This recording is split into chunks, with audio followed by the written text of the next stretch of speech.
नमस्कार, मैं हूं श्वेता झा। आप देख रहे हैं आज तक। वक्त है खबरें सुपरफास्ट का, लेकिन उससे पहले इस वक्त की बड़ी खबर। सिर्फ 6 घंटे में 6 आतंकी हमलों से कश्मीर घाटी दहल गई। एक के बाद एक सिलसिलेवार हुए आतंकी हमलों में सेना के कैंप से लेकर सीआरपीएफ कैंप, पुलिस थाना और जज के बंगले तक को निशाना बनाया गया।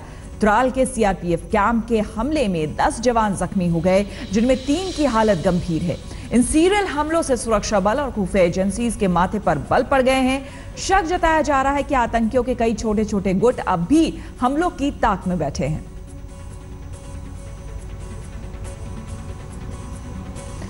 सीआरपीएफ कैंप पर आपको हम जैसे कि दिखा रहे हैं मैं आपके जरिए कि किस तरह से कहां पर हमला हुआ। अवंतीपुरा में दिखाया आपको सोपोर में हम दिखा रहे हैं सेना की कैंप पर यहां पर हमला हुआ, और साथ ही साथ पुलवामा में थाने पर ग्रेनेड से हमला हुआ है। तो जो आतंकी हैं वो ग्रेनेड फेंक रहे थे। त्राल में आपको बता दें सेना के लरगान कैंप पर हमला हुआ है, यानी कि सुरक्षा बलों को सेना के कैंप को निशाना बनाया है आतंकियों ने।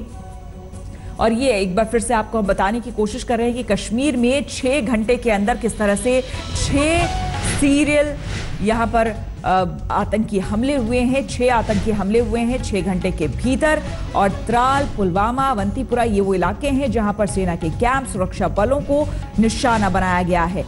अनंतनाग में जज के घर को भी निशाना बनाया गया। गार्ड से 4 ऑटोमेटिक राइफल्स जो है वो भी लूट ली गई।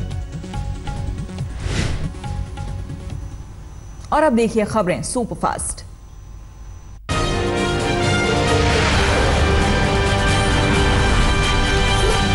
छह घंटे में 6 आतंकी हमले से कश्मीर घाटी दहल उठी। आतंकियों ने 4 जगहों पर ग्रेनेड से हमला किया। एक जगह रिटायर्ड हाईकोर्ट जज के 2 सुरक्षाकर्मियों से हथियार छीनने, और छठी वारदात कश्मीर के ही पजलपुरा में हुई, जहां आतंकियों ने राष्ट्रीय राइफल्स के कैंप पर फायरिंग की। अकेले पुलवामा में आतंकियों ने 3 बार ग्रेनेड से हमले किए।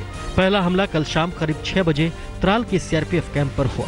इस हमले में करीब 10 जवान जख्मी हो गए। घायल जवानों में 3 की हालत बेहद गंभीर बताई जा रही है। पुलवामा में दूसरा हमला पदगामपुरा में हुआ, जिसमें किसी के भी हताहत होने की कोई खबर नहीं है, जबकि पुलवामा में तीसरा हमला पुलिस स्टेशन पर हुआ। अनंतनाग में आतंकियों ने हाईकोर्ट जज के गार्ड रूम में फायरिंग की, जिसमें 2 सुरक्षाकर्मी घायल हो गए। आतंकियों ने सुरक्षाकर्मियों से 4 ऑटोमेटिक हथियार भी छीनकर फरार हो गए। त्राल के सीआरपीएफ कैंप पर हमले की जिम्मेदारी हिजबुल मुजाहिदीन ने ली है। यहाँ ग्रेनेड से हमला हुआ था, जिसमें 10 सुरक्षाकर्मी जख्मी हुए। सीरियल आतंकी हमले के बाद जम्मू कश्मीर में रेड अलर्ट जारी किया गया है।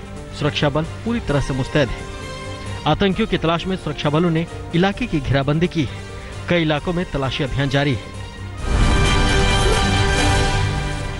मध्य प्रदेश के मुख्यमंत्री शिवराज सिंह चौहान आज मंदसौर जाएंगे।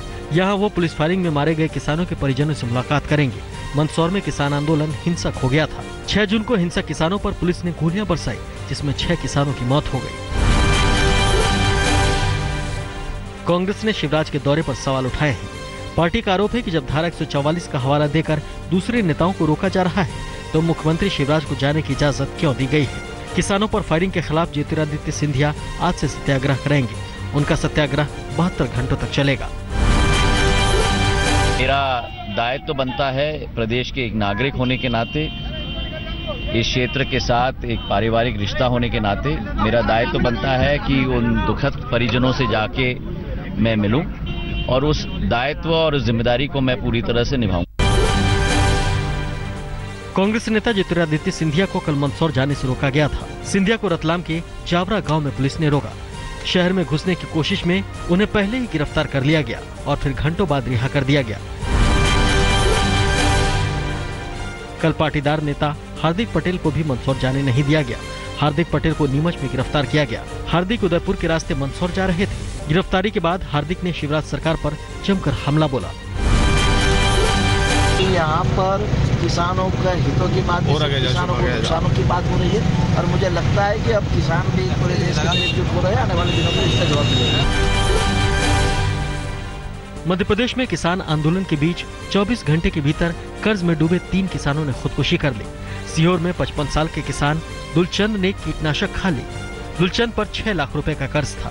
वहीं होशंगाबाद में 7 लाख के कर्ज में किसान ने जहर पीकर जान दे दी। विदिशा के शमशाबाद में हरि सिंह जाटव नामक किसान ने खुदकुशी कर ली। हरि सिंह के भाई ने बताया कि रिश्तेदारों ने जमीन बंटवारे में घपला किया, जिससे परेशान होकर उसने जहर पी लिया।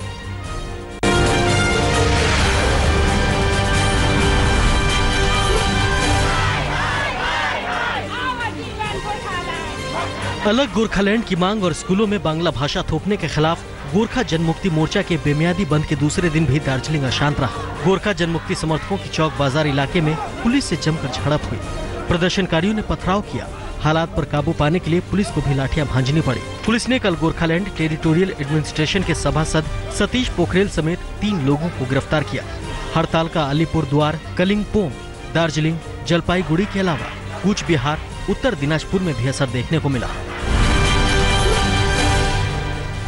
दार्जिलिंग के हालात पर केंद्र की पैनी नजर है। दार्जिलिंग में अर्धसैनिक बलों के 600 अतिरिक्त जवानों की तैनाती की गई है। केंद्र ने दार्जिलिंग के हालात पर राज्य सरकार से रिपोर्ट भी मांगी है। जीजेएम ने सर्वदलीय बैठक बुलाकर ममता सरकार के खिलाफ मोर्चाबंदी की। पहाड़ पर 2000 पर्यटक अभी भी फंसे हैं। जम्मू कश्मीर में अगले महीने 29 जून से शुरू हो रही अमरनाथ यात्रा के दौरान सुरक्षा के लिए स्थानीय पुलिस और अर्धसैनिक बल के 30,000 जवानों को तैनात किया जाएगा। गृह मंत्रालय के मुताबिक सुरक्षा कर्मियों को तीर्थ यात्रा के मार्ग के दोनों ओर तैनात किया जाएगा।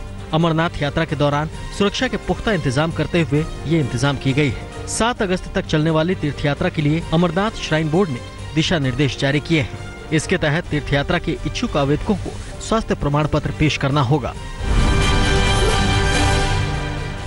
बैंकों के करोड़ों डकारने के आरोपी विजय माल्या को ब्रिटेन की कोर्ट ने 4 दिसंबर तक के लिए जमानत दे दी। माल्या कल प्रत्यर्पण केस में वेस्टमिंस्टर मजिस्ट्रेट की अदालत में पेश हुए। इस मामले की अगली सुनवाई 6 जुलाई को होगी। कोर्ट के बाहर मीडिया के सवालों के जवाब देते हुए माल्या ने सारे आरोपों को खारिज करते हुए खुद को बेकसूर बताया। माल्या ने कहा कि उनके पास पर्याप्त सबूत है।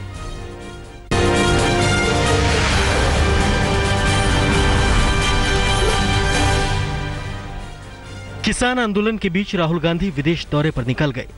राहुल ने ट्वीट किया कि नानी से मिलने जा रहा हूं, कुछ दिनों के लिए बाहर रहूंगा। राहुल की छुट्टी की टाइमिंग को लेकर बीजेपी ने तंज कसा और उन्हें पार्ट टाइम पॉलिटिशियन कहा। वहीं कांग्रेस सभ्यता और संस्कृति का हवाला देकर बचाव में उतरी। इनकम टैक्स ने लालू प्रसाद यादव की बेटी मीसा भारती की बेनामी संपत्तियों को अटैच करने की कार्रवाई शुरू कर दी है। इनकम टैक्स ने मीसा भारती को नोटिस जारी किया है, जिसमें 2 बेनामी संपत्ति का जिक्र है। इनकी कीमत 50 करोड़ से ज्यादा आंकी जा रही है। इनकम टैक्स ने 30 दिन के भीतर जवाब देने को कहा है। दोनों प्रॉपर्टी दिल्ली में है। न्यू फ्रेंड्स कॉलोनी में एक बंगला है, जबकि दिल्ली में ही एक फार्म हाउस भी है। इससे पहले इनकम टैक्स विभाग ने मीसा भारती और उनके पति को 6 जून को पेश होने के लिए कहा था। मीसा के पेश न होने पर इनकम टैक्स विभाग ने उन पर 10,000 रुपए का जुर्माना भी लगाया था। मई में मीसा भारती के सीए राजेश अग्रवाल को ईडी ने गिरफ्तार किया था। लालू के खिलाफ बीजेपी नेता सुशील मोदी का पोल खोल जारी है। सुशील मोदी ने मंगलवार को एक और खुलासा किया। सुशील मोदी का आरोप है कि रेलवे में काम करने वाले खलासी हृदयानंद चौधरी ने लालू प्रसाद यादव की 5वीं बेटी हेमा यादव को 1 करोड़ की जमीन दान दे दी। मोदी का आरोप है कि ये बेनामी संपत्ति है जो काले धन से खरीदी गई थी। मोदी ने इससे पहले एक बेनामी जमीन लालू की बेटी को दान देने का खुलासा किया था। आरजेडी सुप्रीमो लालू प्रसाद यादव एक नए विवाद में फंस गए हैं। बीजेपी ने लालू की तीमारदारी में 8 दिन से तैनात Indira Gandhi institute of medical sciences के 3 डॉक्टर और 2 नर्स पर सवाल किया है। बीजेपी ने इसे स्वास्थ्य मंत्री के पद का दुरुपयोग करार दिया। लालू के बेटे तेज प्रताप बिहार के स्वास्थ्य मंत्री हैं। इंस्टीट्यूट ऑफ मेडिकल साइंसेज की दलील है कि स्वास्थ्य मंत्री का आदेश टाल नहीं सकते। बीजेपी नेता शत्रुघ्न सिन्हा ने राष्ट्रपति पद के उम्मीदवार के तौर पर लाल कृष्ण आडवाणी का नाम आगे कर दिया। आडवाणी के समर्थन में आए शत्रुघ्न सिन्हा ने एक के बाद एक ट्वीट कर उनकी दावेदारी पेश की। शत्रुघ्न सिन्हा ने लिखा कि आडवाणी उपयुक्त, विद्वान, सम्मानित, अनुभवी और सुयोग्य उम्मीदवार हैं। आडवाणी ने पार्टी और देश के लिए पूरी जिंदगी लगा दी। मेरी तरह असंख्य लोग उन्हें देश का नेतृत्व करते हुए देखना चाहते हैं। मैं अक्सर सोचता हूं कि सबसे योग्य पीएम उम्मीदवार को निर्दयता पूर्वक किनारे लगा दिया गया। राष्ट्रपति चुनाव के लिए बीजेपी और यूपीए ने भी कमर कस ली है। बीजेपी ने 3 सदस्यीय कमेटी का गठन किया है, जिसमें केंद्रीय गृह मंत्री राजनाथ सिंह, वेंकैया नायडू और वित्त मंत्री अरुण जेटली हैं। केंद्रीय मंत्री वेंकैया नायडू ने कहा कि भाजपा अगले राष्ट्रपति पर सर्वसम्मति बनाने की पूरी कोशिश करेगी। आज यूपीए घटकों के नेता राष्ट्रपति के उम्मीदवार को लेकर दिल्ली में मंथन करेंगे।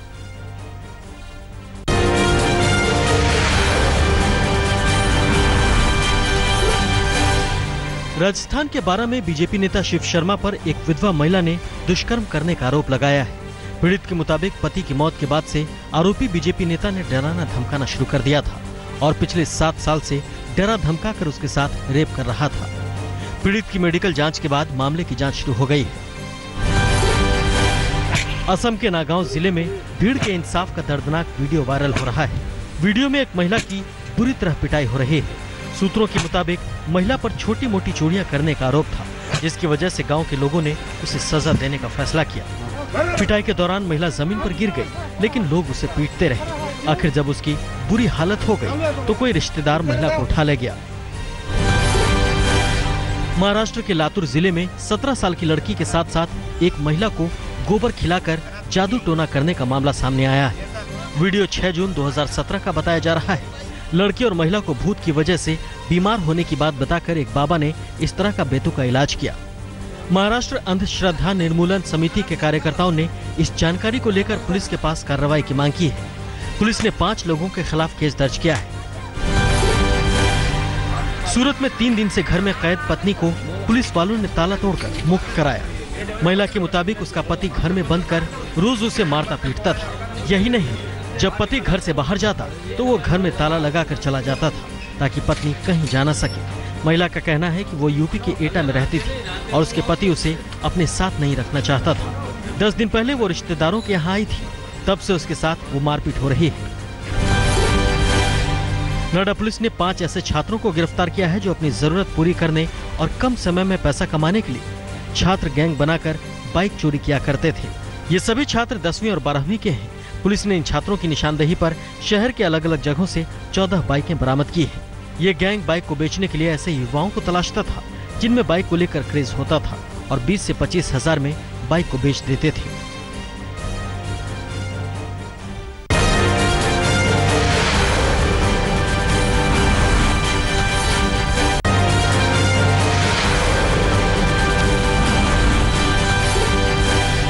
चैंपियंस ट्रॉफी का पहला सेमीफाइनल मुकाबला आज होगा। इस बड़े मैच में मेजबान इंग्लैंड की भिड़ंत पाकिस्तान से होगी। पाकिस्तान ने करो या मरो के मैच में श्रीलंका को 3 विकेट से शिकस्त दी थी। सेमीफाइनल में इंग्लैंड का पलड़ा भारी है। इंग्लैंड की टीम ग्रुप मुकाबले में एक भी मैच नहीं हारी है। वहीं पाकिस्तान सबको हैरान करते हुए सेमीफाइनल में पहुंचा। भारत के हाथों शिकस्त मिलने के बाद पाकिस्तान ने शानदार वापसी की। चैंपियंस ट्रॉफी में बड़ा उलटफेर करके पहली बार सेमीफाइनल में पहुंची बांग्लादेश का मुकाबला कल भारत से होगा। भारत ने बांग्लादेश को अपने दूसरे वार्म अप मैच में 240 रनों के बड़े अंतर से हराया था, लेकिन उसके बाद बांग्लादेश शानदार खेल दिखाया। पहले लीग मैच मेजबान इंग्लैंड से हारने के बाद बांग्लादेश और ऑस्ट्रेलिया का मैच बिना किसी नतीजे के रद्द हो गया था, जबकि आखिरी मैच में बांग्लादेश ने इतिहास रचते हुए न्यूजीलैंड को पीट दिया। सेमीफाइनल मुकाबले से पहले कप्तान कोहली ने माइंड गेम चला। कोहली ने कहा कि हर कोई भारत और इंग्लैंड के बीच फाइनल मुकाबला देखना चाहता है। उन्होंने कहा कि दोनों टीमें अच्छा खेल रही हैं और सभी की नजर दोनों पर ही है। भारतीय टीम के कप्तान विराट कोहली बल्लेबाजों की 1 रैंकिंग में फिर से टॉप पर पहुंच गए हैं। कोहली ने दक्षिण अफ्रीका के कप्तान एबी डिविलियर्स और ऑस्ट्रेलिया के खिलाड़ी डेविड वार्नर को पीछे छोड़ दिया। चैंपियंस ट्रॉफी की शुरुआत से पहले कोहली वनडे बल्लेबाजों की रैंकिंग में डिविलियर्स से 22 और वार्नर से 19 अंक पीछे थे, लेकिन पाकिस्तान के खिलाफ नाबाद 81 और दक्षिण अफ्रीका के खिलाफ नाबाद 76 रनों की पारी खेलने वाले भारतीय कप्तान ने रैंकिंग में फिर शीर्ष स्थान हासिल किया है। विराट कोहली ने माना है कि धोनी की कप्तानी छोड़ने की बात उन्हें 1.5 महीने पहले ही पता लग गई थी। एक इंटरव्यू में कोहली ने कहा कि जब उन्हें यह बताया गया कि टेस्ट के बाद उन्हें वनडे और T20 का भी कप्तान बनाया जा रहा है तो वो इमोशनल हो गए थे। उस वक्त गर्लफ्रेंड अनुष्का भी उनके साथ थी। नवंबर में विराट को फोन आया। जनवरी में धोनी ने कप्तानी छोड़ी। धोनी ने BCCI को मेल के जरिए इस्तीफा भेजा था। कप्तान सुनील क्षेत्री के गोल से भारत ने एशियाई कप क्वालिफायर फुटबॉल मैच में किर्गिस्तान को 1-0 से हराया। साल भर पहले स्टीफन कॉन्स्टेंटाइन के दूसरी बार कोच बनने के बाद अंतर्राष्ट्रीय मैचों में भारत की लगातार 8वीं जीत है। इस जीत से भारत ग्रुप ए में 6 अंक के साथ शीर्ष पर पहुंच गया। इससे भारतीय टीम ने UAE में 2019 में होने वाले टूर्नामेंट में खेलने की अपनी संभावना बढ़ा दी। विश्व में 100वें नंबर की भारतीय टीम ने शुरू में थोड़ा संघर्ष किया, लेकिन इसके बाद उसने 132वें नंबर की किर्गिस्तान को अधिकतर समय बैकफुट पर रखा।